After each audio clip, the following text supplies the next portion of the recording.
hvernig var maður seðlabankastjóri af því hann var í réttum flokki, hvernig var maður forstjóri fjármálaeftirlitsins af því hann var í réttum flokki, hvernig var maður ráðuneytisstjóri í fjármálaráðuneytinu af því hann var í réttum flokki. Þið koma allir úr sömu klíkunni. Ég meina, við hverju býstu af svona embættismannakerfi? Það ekkert þarna til þess að skila góðu starfi. Þetta frekar eins og svona lén sem einhverjir menn hafa eignað sér og ætla bara að halda.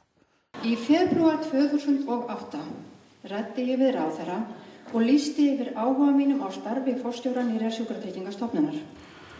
Það almenn regla í stjórnsýsluréttinum að það beri að velja hæfasta umsækjandann.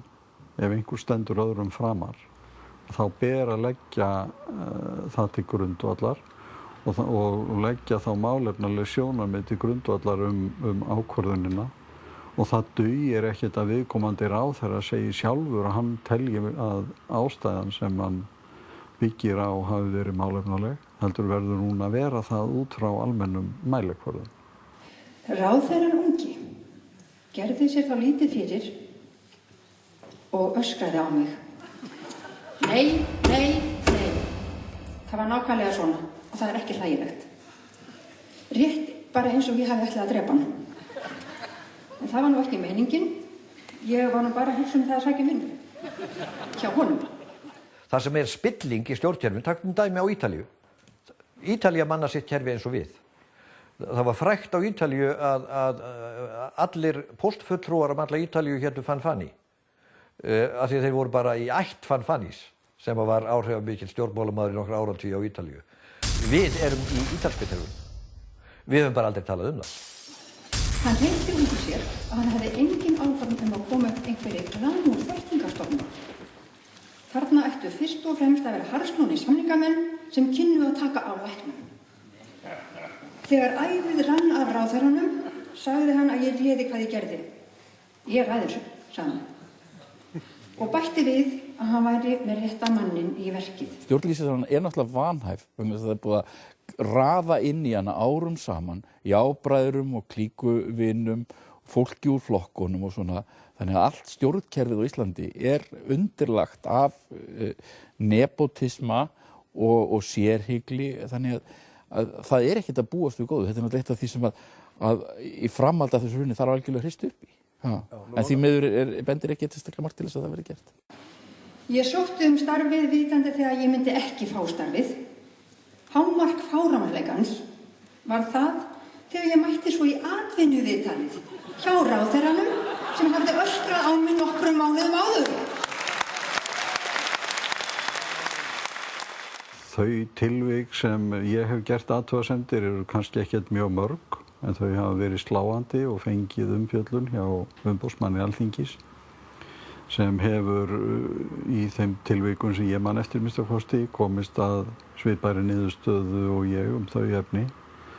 Það að segja að reglur stjórnsýslulagana og almennar og lögfestar stjórnsýslureglur hafi ekki verið virtar og sem kannski til marks það að spilling sé eða hafi verið ríkjandi á þeim vettvangi meiri en góðu hófi gegnir.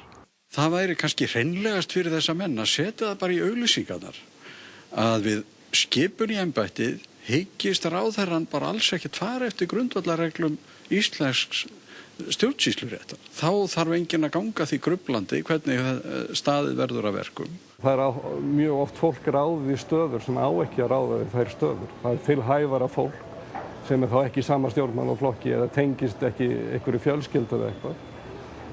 Þannig að fyrir hagkerfið heild það slæmt, því að þú vilt náttúrulega alltaf hafa hæfasta fólkið að gera rétta hluti.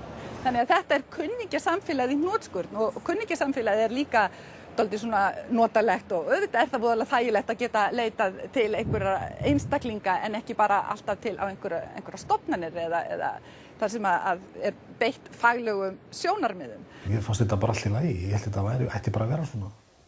Ég komist að því að þetta á ekki að vera svona. Og ég komist að því að með ég verið að gera þessa mynd að það mjög mörgu ábótavant hér á Íslandi hvað varðar stjórnun og svona útdeilingu auðæfa. Það hefur verið svolítið áberandi hjá okkur að framkvæmdavaldið það hefur orðið, finnst mér, yfirhöndina gagnvart löggjafarvaldinu á ýmsum sviðum og ráðherrar verða býsna heimaríkir og sérstaklega ef þeir hafa setið mjög lengi við völd. Ég held að það sé nú lögmál að vald spillir og algjört vald spillir algjörlega.